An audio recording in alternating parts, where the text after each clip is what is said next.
प्रियंका ने वायनाड की जनता के नाम लिखा भावुक पत्र। नमस्कार, मैं हूं शिवानी, सियासी पिच में आपका स्वागत है। कांग्रेस महासचिव प्रियंका गांधी ने वायनाड लोकसभा उपचुनाव में अपनी दावेदारी पेश करते हुए भावुक पत्र लिखा है, जिसमें उन्होंने स्थानीय लोगों के साहस और धैर्य की सराहना की है। कांग्रेस ने प्रियंका को इस क्षेत्र से अपना उम्मीदवार बनाया है और उन्होंने हाल ही में अपना नामांकन दाखिल किया है।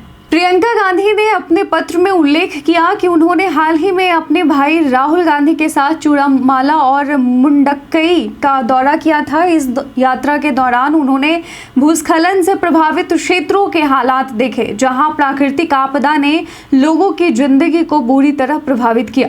प्रियंका ने वायनाड के लोगों द्वारा दिखाई गई हिम्मत की प्रशंसा करते हुए कहा कि कुछ महीने पहले मैं अपने भाई के साथ चूड़ामाला और मुंडक्कई गई थी। मैंने भूस्खलन से हुई तबाही और आपको हुए नुकसान की गहराई देखी।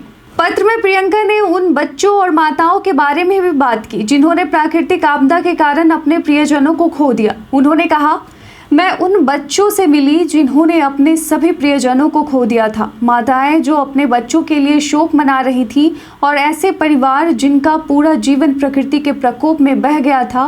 फिर भी आप पर आई त्रासदी के अंधेरे के बीच एक समुदाय के रूप में आपकी असीम हिम्मत और धैर्य ने मुझे प्रभावित किया। प्रियंका ने यह भी कहा कि वायनाड के लोगों ने एक भारी त्रासदी के दौरान भी एक दूसरे का सहारा बनने का काम किया।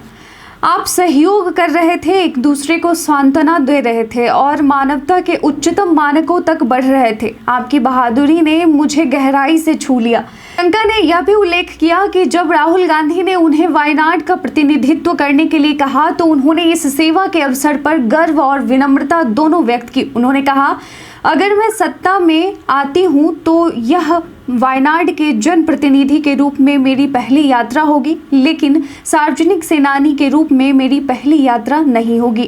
प्रियंका गांधी ने महिलाओं के लिए अवसर पैदा करने के महत्व को भी रेखांकित किया। उन्होंने कहा कि उनका लक्ष्य वायनाड की संस्कृति और पर्यावरण की रक्षा करना होगा।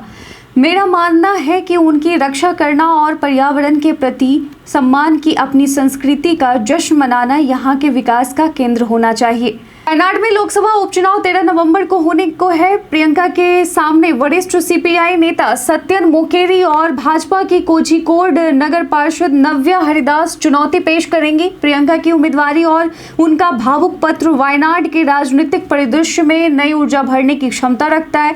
प्रियंका गांधी के उपचुनाव में भागीदारी से न केवल कांग्रेस पार्टी को मजबूती मिलेगी, बल्कि यह चुनाव क्षेत्र के विकास और सामाजिक मुद्दों पर ध्यान केंद्रित करने का भी एक अवसर प्रदान करेगा। वायनाड की जनता की आकांक्षाओं और जरूरतों को समझते हुए प्रियंका ने अपनी सेवाओं को समर्पित करने का संकल्प लिया है, जो इस चुनाव को एक महत्वपूर्ण मोड़ दे सकता है। आपको क्या लगता है, क्या प्रियंका वायनाड से चुनाव जीत पाएंगी? अपना जवाब हमें कमेंट सेक्शन में लिखकर जरूर बताएं। आज के वीडियो में बस इतना ही। धन्यवाद।